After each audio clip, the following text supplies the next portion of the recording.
mara musonin ko ya hakku ni ba su to ndi jamu lenki ori khason tanji ken ko tanga den ko take al khamsa tanji khason tanji ke to khason tanji ke ori professeur ba sagata o papa o khirse o kannandana o demanda o khirse ke ngene ko professeur Allah ba gara sagata tanga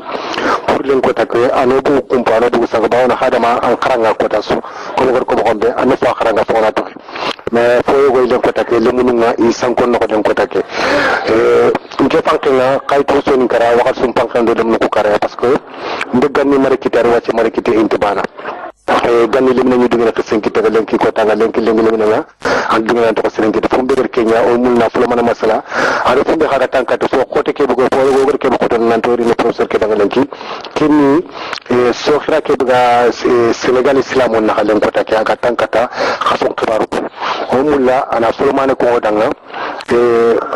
mpa blay wara bangi len ko take man ke so khira suga so senegal islam on na len ko take aga kata khasum kibaru gara fa len ko take yirgin shallenga salu sikanda wari kenga ankare ke ci makam mo kamara nga mama na sirin hanga déplacer na liñ ca tere pour wonan kat masala nga fumbe gatta na islam ko xibare wala mbatun xibare parce que waka alla de kenya message ngina da farna ko kendo ko kinoyo gajjo fande kat soron e be ganari kat ko wonan ko mo nan déplacer nan daga cagata anganari ando dema parce que mbana gandiga mo ci wala conférence kenyan sarlamano me xenga diga mo wacha sere su agali ngada dunano ko alla wintari kan sas wana a joppa fumbe ga tangana xwanga ko mo sallu nya o ma hay sikko yirigi akite soxe nya musulmon na Senegal musulmon na gantanga fumbe ko kenga kenya soxe sallu nanya fillo ama joppalenke adalla lawtene galli faren ci habani ngati baran ci habani ngati xaganta ko kenga te soxe en katnyana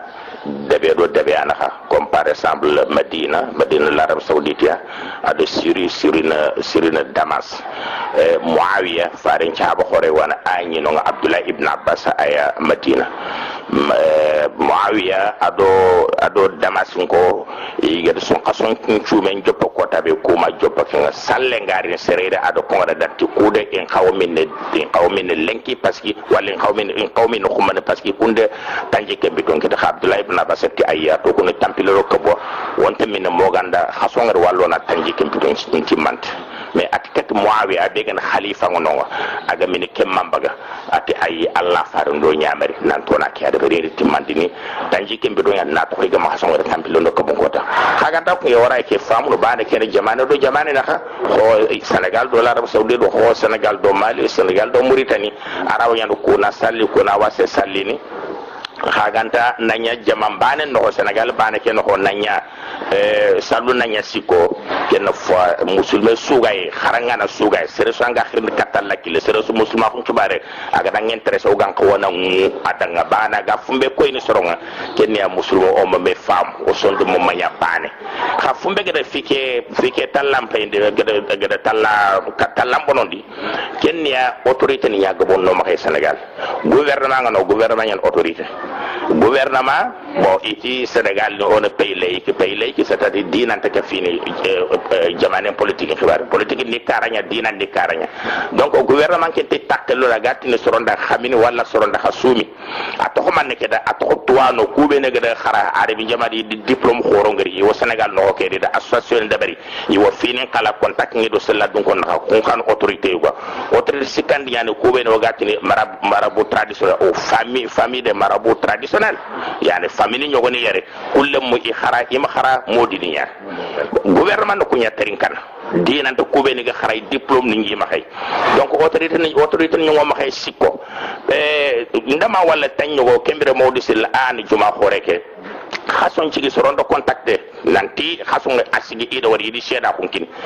ada modini yogoni téléphone parce que ay mal la ko kempala ada modini yogoni téléphone aga téléphone dit noyti so wallanti kitta sas amakada akona nte khasongari abidi filadin ke gada banke yan ngano nya nga gol nya no ga baka nti man khanya a iti do ko sasa nanti awa lenkina minne nya satari sume nyame lenkina salen ko tangi ma yi gada ko mawdi magara gada fumbe ko soronda ken ya yi telephone yi dañi modin ci ko yi maka takita iranta annonce nanti ko mena salle kembiro do fam nanti jaha Sénégal ken salen xibar Sénégal dinan xibar ama dépendre Allah kitaba dépendre farin ci ne ma dépendre modiniya donc a dépendre soronya ken ka fe Allah ga de kebe ko Allah kitabe do farin ci na farin ga fatna ga de kebe ko ati fini filidi to xam xagana kumbatu xanti sanko na bada ken man Allah kitaba di ke sunna de kenya ko ama modi to ko ama sartan to ko modi ndiga me la ga sel ga na ya dal qur'an ga na do wala do farin ci na ga na do do amma nga na foko dal qur'an ma do ma do sunna ma ga do me won to wutu o ga na wutu junubu nyano dangane idan sel ga na yeketa sere ga na ina kunya trin kana in tahatel parce que khaso nga sikki mo be khaso nga kala mo be faare nda su ko ngodangen sharia ndo koy khaso cikki me do khaso kala men khaso nga be sigo ko ma ga na se jaman kana o dina fim wallo dina nga se sumi do be faare nda su explica da su laban do dangen idan sel ga na yibe ga na ti kente telo do kem battenga be kembre keta ke finnanya mais kutu ko ha ko be ni ha liberté ngi ma sel ga na war dati jamane o amini odo ken nan kawatele do wala jamane no khonyim bana rangi jamane ke no khonyim no kudina wari data yo on te kemut idan hakke ngi khada ina kisa ko o minniya ko manano ko makay sallenya donc ke kundu fwani o gan ko wono hani ci oraga bakka oraga ngotun ke nan bagi a khota yan mais oraga aro khondi mo be parce que ngana fare hari to anu nyimba bang ken to ko fati wacca to ko gel ganin to ko so hinga to anu naka est ce que Allah gati fare ngati sumu liroyete o afduru liroyete farenti wonan ciume o gana khasongari wonan min o gana khasongari fa in umma alaykum salik minahi ngana nyakam wala khobe wala tide hakor khasongalla fa atimmu iddatu sha'ban 30 yawmat wana sha'ban lagara wana timande tanji kebito ngana timme kembiro do sume na fa ngir abidi filandi idan yere fare ngade sumu hasumi ba adiga meket kan kadi jamanya yogoni daga da kat tangane kat jama be ken jama su haga no ko be masala Sénégal wala Mauritanie habe ni ga fi rek diga men tangana ha idan haga na khasongari khana min haga na khasongari khana sumi amma jaman tan gana wari aka fa xawku ngano kebe diga men tangana hay bi mana diga men tangana groupe yogoni hatno a faare ngete sumu aga l'impératif aga tangane kat muslimen ta bakkan ko duna mo mansan idan ibe ga l'Arabie Saoudite ibe ga nokton wa ngana wari l'Arabie Saoudite ngana waro kawana mine di bat on kawo sube di bat o habe gana hade kem mo bana ke so ki da hakebe jitan kengen biyani to anu ngada igada hibare ke na corrige na cross na jufondi kebe gi jitan de kenne musulman jamam bane so aga na khasongri aga ya l'Arabie Saoudite aga nya nokutana igana ti da khasongri sun kason cigi on kawo dinan sumi do me igana sun kason kara on kawo dinan mine do me lakin anga to waxti wo politique nyanya nyana hara adami jamanu kuy man ha wacce waxti wo danga golf ga jangi ke waxti ngaklenge khason cigi jamanu yogoni jamanu kube ni ga safande koyti dangen kun jamanu kunyanti da khasongari yanda sumen da bar jamanu kube ni ga safande irak danga iti kumba khasongari inta sumen bi man anga famu nan to waxti wo politique khay takken kappa Allah mbatten kibare aha Allah maken ko faare makko ina ma hada maro mo nyamo hon ken idar ken ko ngapro sallu ko nan katanya na bane wala sumen nan katanya na bane akota yana ko ga fumbe yaga na Allah ma ken ne Allah na musulmo ko sondo mo ani laban hasida ko nan begi maka basen ko na ko nan begi na khayina kata me famu o suna nya bane jama bane ga na khaso ngoro suraga sumini dabate bane ga na woro suraga mini dabate khagan tango sohiye keke ngot nan te kempe do fo kurumba fo kitana kha tuano gana me famu tuano ira yo hakkilin tin tondi me o suga kille bane ke to gatale la batan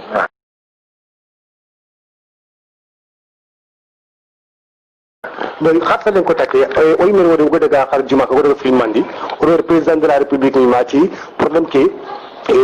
a tout trop Sénégal bane gani an umma ke sumu manya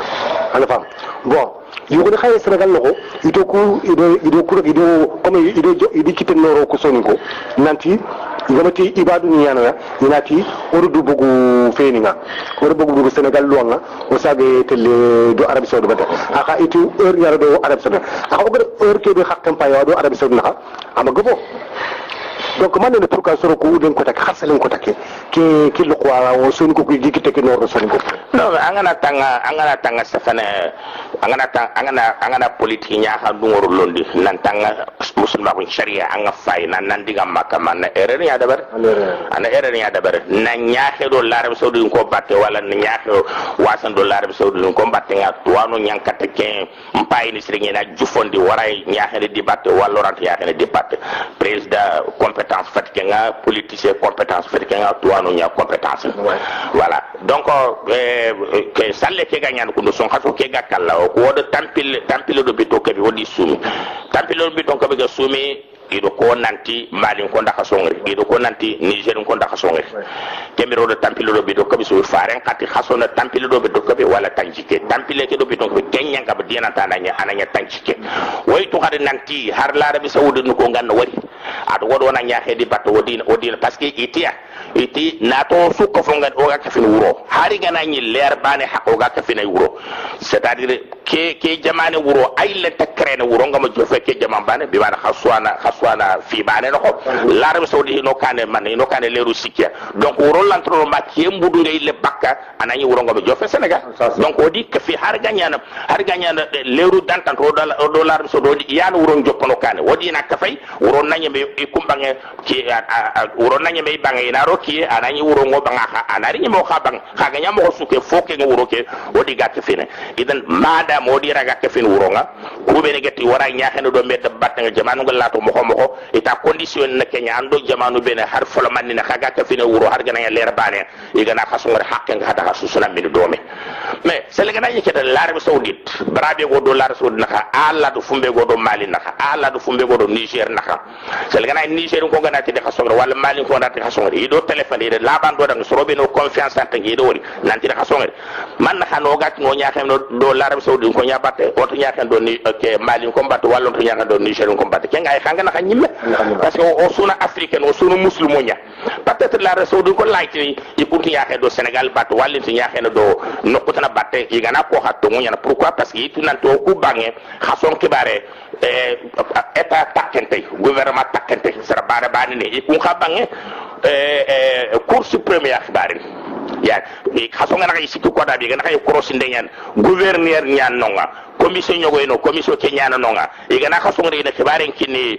cour suprême ana dekte mbagandi nanti lenki son khason nyeme ke khumane ana salle donc ko kala c'est officiel grati tinya kan do batara nya to ngima mais o kuha wodo Mali no situation bane wodo Niger no situation bane man na kanci waraga nya kan do l'Arabie saoudite ko batte waraga nya kan do Mali do Nigeria batte o hadiyan tinta ka sila gana yoga nati dingiro ngana lato buru wana sere suga nan dingira mutu khaso ngana sig wala khaso ngana kara mais kenn fola de fumbe ga hodo l'Arabie saoudite wala fumbe ga ko mo mais odo Mali jama bane parce que wala frontière bane Mali do Niger jama bane parce que be kamaya o Afrique bane no quoi idan selegana yi sunke Mali do l'Arabie saoudite gana meso khasun cikenda sikimbala ho kebe tintegen kat logique kebe tintegen kat hakle selegana o kugo mawari wana nyaake do bane batte kebe tintegen on khawonda do ke yabat magana yi o ko do conseil o gondo ko do nanti arabu nya fodi arabe fati do fofa de dina Allah fo Allah de dina ke girti ay na le 4% bi nyimbe be dagari an Muhammad arabe yan mais ka awre fat nanti fofo ko kullanta da rogo ma daga di batte way respecter wodi salli do me takebe ina wori wana salli di batte wali ina wori wana sumi di batte mais dama jamane be go karo ko mali gana ti wori nanta arabe saoudite ko mawre serranto obligation li gat mo ganda l'Arabie saoudite ko nyadugo wodiga salli wala wodiga sumi do me donc wacce Sénégal dina ko bare parce que